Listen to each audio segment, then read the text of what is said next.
آوندیاں نے کیوں نہیں کیوں نہیں لکھے ہوئے انہوں نے کہنا مطلب ہے میں سمجھ گیا آوندیاں نے کیوں نہیں آوندیاں سرکار وہ آخر تے جا کے آن گیا نا دیکھو قاعدے دے اندر لکھا ہے آگے جا کے نا مطلب چونکہ ان میں جیم کے ساتھ مطابقت رکھنے والا کوئی حرف نہیں ہے کہ کوئی اور جیم سے ملتا جلتا کوئی حرف ہو تو اس کو لکھیں گے تو یہ قریب الصوت نہیں نا جیم کا اس لیے اس کو آخر میں لکھا ہے پہلے انہوں نے قریب الصوت کو لکھا ہے تو چلیں جی میں آپ کو قاعدے سے ہی پڑھ کے بتا دیتا ہوں پہلے یہ دیکھیے تا دو زبر تن الف لکھا ہے لیکن پڑھا میں نے نہیں تا دو زیر تین تا دو پیش تن روانگی کے ساتھ جب پڑھیں گے تو پڑھیں گے تن تین تن باریک پڑھیں گے اس کو موٹا نہیں کریں گے فرق تب بھی ہوگا تا اور قا میں اگلا ہے تو دو زبر تن تو دو زیر تن تا دو پیش تن تن تن تن تو یہاں پر الف ڈالنا تھا میں نے نہیں ڈالا یہ تنوین کی علامت ہوتی ہے الف عربی گرامر کے اعتبار سے تو دیکھا جائے نا تو یہ تنوین کی علامت ہوتی ہے آگے زاد و زبر زن زا کون سے حروف سے ہے صفیریہ سے حروف صفیریہ سے تو اس میں کیا آئے گی سیٹی آئے گی زاد و زبر زن زاد و زیر زن زاد و پیش زن زن زن زن اس کو باریک بھی پڑھا اس میں سیٹی بھی نکالی اگلا ہے ذال ذال دو زبر ذن ذال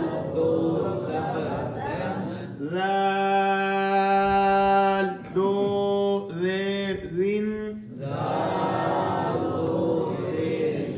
ذال دو پیش ذن ذن ذن غن ذن ذن سیٹی نہیں نکلی چاہیے اور باریک بھی رکھنا ہے ورنہ گڑبڑ ہو جائے گی اگلا ہے وا دو زبر ون اس کو پور پڑھیں گے یہ اس میں قدر بہتر ہے زال کے مقابلے میں پڑھنا ہے اس کو وا دو زیر ون وا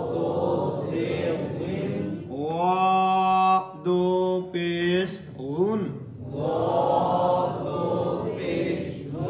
ون ون غن ون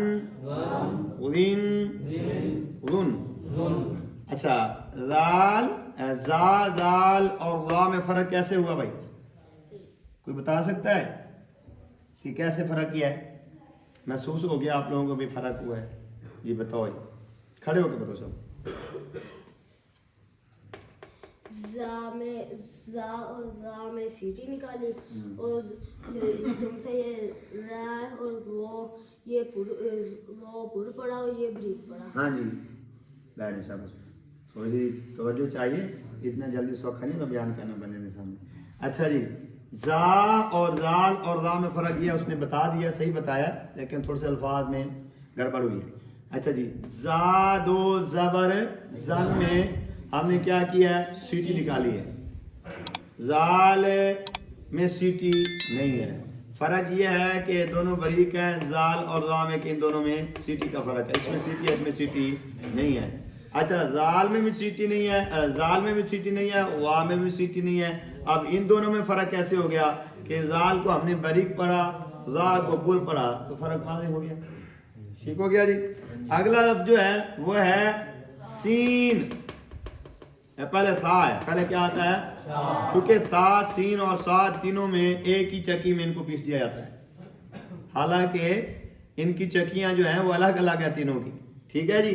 سا کی چکی الگ ہے مخرج کے اعتبار سے, سین کی چکی الگ ہے اور صاد کی چکی الگ ہے, لیکن ہماری چونکہ چکی ایک ہی ہے تو ہم ایک ہی چکی میں سب کو پیس دیتے ہیں حروف کو. تو چکی مختلف کر کے پیسنا چاہیے تاکہ آٹا جڑا ہے مکی دا آٹا ہو رہا ہے تے کنک دا آٹا ہو رہا ہے تے اسی طرح باجرے دا آٹا ہو رہا ہے تے اسی سارے ملا کے ایک ہی جناب چکی دے اندر پیس دینے ہیں. تے فرق کرنا ضروری ہے. خود آسان ہی ہے کہ سا دو زبر تن, سا دو زیر تن, سا دو پیش سن, سن سن سن. سیٹی آئی ہے, باریک پڑھا ہے میں نے. ہاں جی. اگلے ہے سین دو زبر سن, سین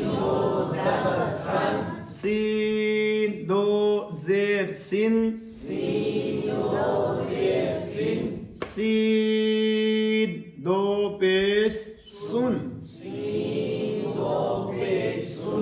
سن سن سن. آگے صاد, کیا ہے, صاد دو زبر سن, صاد دو زیر سن, صاد دو پیش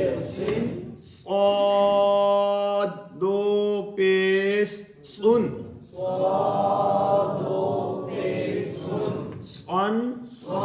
سن سن سن.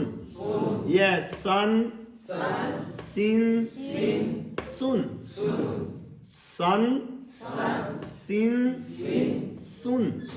یہ سن سن سن.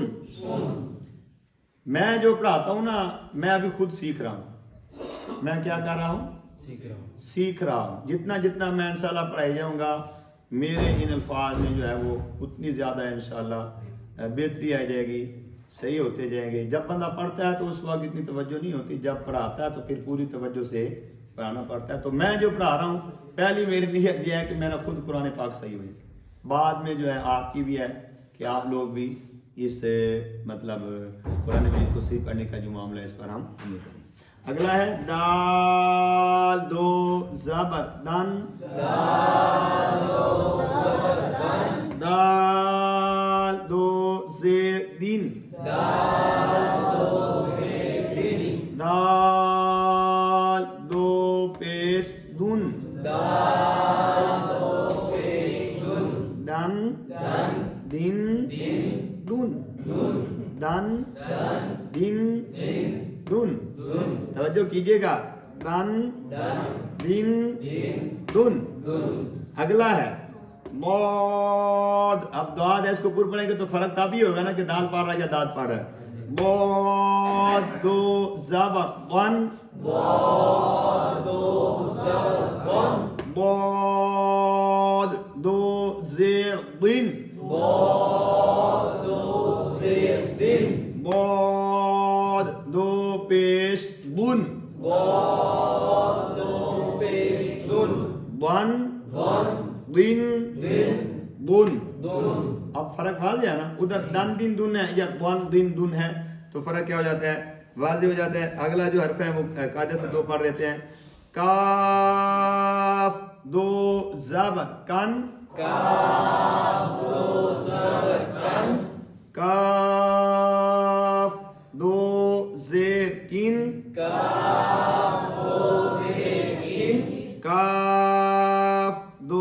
پیش کن, کن کن کن. اب چھوٹا کاف تھا تو اس کو نارمل پڑھا. اگلا آئے گا قاف دو زبر قن قاف دو زیر قن قاف دو پیش قن